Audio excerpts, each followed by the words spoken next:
अस्सलामु अलैकुम रहमतुल्लाहि व बरकातुहू। मोहतरम नाज़रीन व सामीन, पिछली बार हमने आपको बतला दिया था कि जिन्नात हो, शैतान हो या सरकश यातीन हो, वो किस तरह से इंसान को तकलीफ़ पहुंचाते हैं, उसे अज़ियतें पहुंचाते हैं।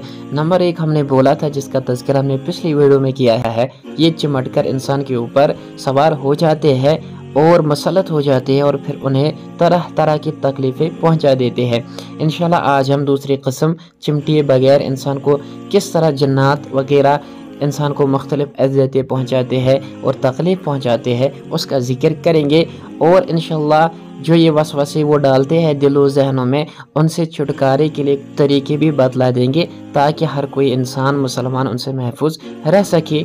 दूसरी किस्म जो है यह है चिमटे बगैर, यानी इस सूरत में जन्नत वगैरह इंसान को मुख्तलिफ़ अज़ियतें पहुँचाने की कोशिश करते हैं।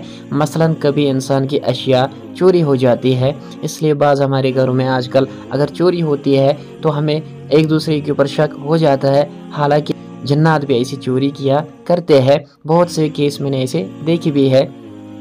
और कभी उसे वसवसों के ज़रिए मुख्तलिफ़ अवहाम में मुब्तला करके वहमी बना दिया जाता है। जब इंसान के ऊपर मुख्तलिफ़ किस्म के वसवास अवहाम डाले जाते हैं तो फिर इंसान वहमी बन जाता है, उसका दिमाग ख़राब हो जाता है। और कभी इंसान को ये महसूस होता है जैसे कोई उसका गला दबाने की कोशिश कर रहा है, या फिर डरावने ख्वाब आना शुरू हो जाते हैं। जैसे कि इब्न क़य्यिम रहमतुल्लाहि अलैह फरमाते हैं, अल्लाह ताला ने शैतान को बंदे के जिस्म और दिल में दाखिले की क़ुव्वत व ताकत दे रखी है, जो कि इसके जिस्म में खून की मानद चलता है। अल्लाह ताला ने उसे हर इंसान के साथ निथी कर दिया है, मौत तक उससे अलग नहीं होता जब तक उसका इलाज न किया जाए। और इसी तरह सहाबाए किराम रिज़वानुल्लाहि ताला अलैहिम अजमईन ने जब वसवसों की शिकायत की तो नबी करीम सल्लल्लाहु अलैहि वसल्लम ने उन्हें तसल्ली देते हुए फरमाया था, यही असल ईमान है। वसवसों के मुतालिक अल्लाह ताला ने अपनी मुक़द्दस कुरान में फरमाया है, अल्लज़ी युवस्विसु फ़ी सुदूरिन नास मिनल जिन्नति वन नास, यानी जो लोगों के दिलों में वसवसे डालता है, हाँ वो जन्नात से हो या इंसानों में से शैतान हो, जिन हो या इस तरह की जो भी चीज़ें हैं, उनको अल्लाह ताला ने इंसानों को गुमराह करने की कुदरत दी है। और इसके अलावा हर इंसान के साथ एक शैतान उसका साथी होता है जो उसको गुमराह करता रहता है। वसवसों के ज़रिए से शैतान मरदूद हंसते बसते घर उजाड़ देता है, भाई भाई के मुतालिक बदगुमानी का शिकार होता है, तो माँ का बेटी बाप का बेटों पर एतमाद कायम नहीं रहता। और तो और बसा औकात ये शुकूक व शुबहात मियाँ बीवी के दरमियान इस कदर ज़ोर पकड़ जाते हैं, ये जो मिसाली मोहब्बत का रिश्ता होता है इसको तारे अंकबूत से भी ज़्यादा कच्चा धागा साबित होता है। और उनके दरमियान जो मोहब्बत होती है, उल्फत होती है, वो तार तार हो जाती है। वो इन्हीं का काम होता है, या किसी ने किसी के ऊपर जादू कर दिया तो उस वजह से भी ये चीज़ें हो जाती है। लोग वसवसों की लपेट में आकर अपने हाथों से अपना गुलशन आग के हवाले कर बैठते हैं। ज़रूरत उस अमर की है कि अपनी तबीयत को शगुफ्ता करना चाहिए, शगुफ्ता रखना चाहिए।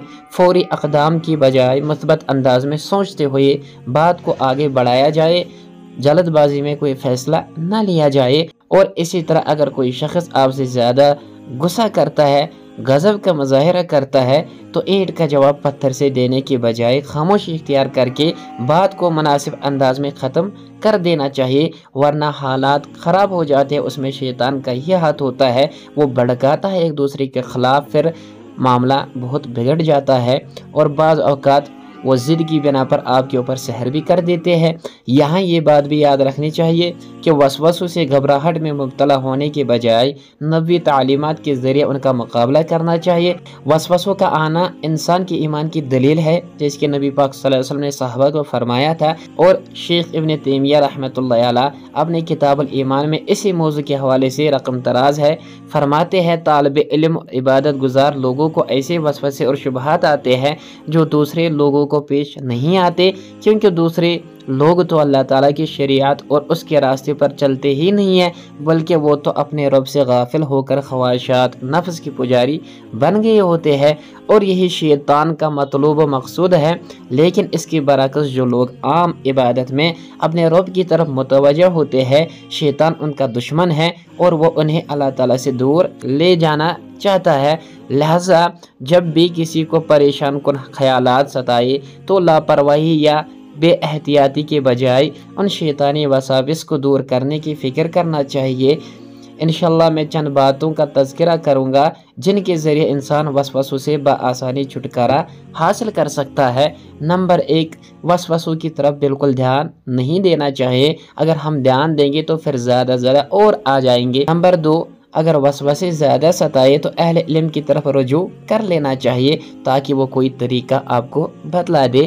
اور نمبر 3، سورہ فلق اور سورہ ناس کی بکثرت تلاوت کرنی ہے۔ نمبر 4، ایسی تمام خواتین و حضرات کی مجلس نشینی سے گریز کیا جائے جو اپنے ناز و انداز سے انسان کے دل میں وسوسے ڈالتے ہیں، کیونکہ جس طرح شیطان وسوسے ڈالتا ہے انسان بھی اس بری حرکت کا مرتکب ہو سکتا ہے۔ میرے دوستو، اگر یہ چیزیں کی جائے تو اللہ تعالی ہمیں اس سحر جنات شیاطین سے بچا بھی لے گا۔ اور آج کل زیادہ یہی چیزیں چلتی ہے، ہر کوئی وسوسے کے حوالے سے پریشان ہے۔ اگر ان 4 باتوں پہ عمل کیا جائے تو انشاءاللہ تعالی وسوسے آپ سے دور رہیں گے۔ انشاءاللہ اگلی ویڈیو میں ہم آپ کو جادوگر کی اقسام بتلا دیں گے کہ جادوگروں کی کون کون سی قسم ہیں اور ان کے بارے میں نبی پاک صلی اللہ علیہ وسلم کا فرمان کیا ہے۔ اللہ تعالی ہمیں ہر شر سے محفوظ فرمائے، آمین۔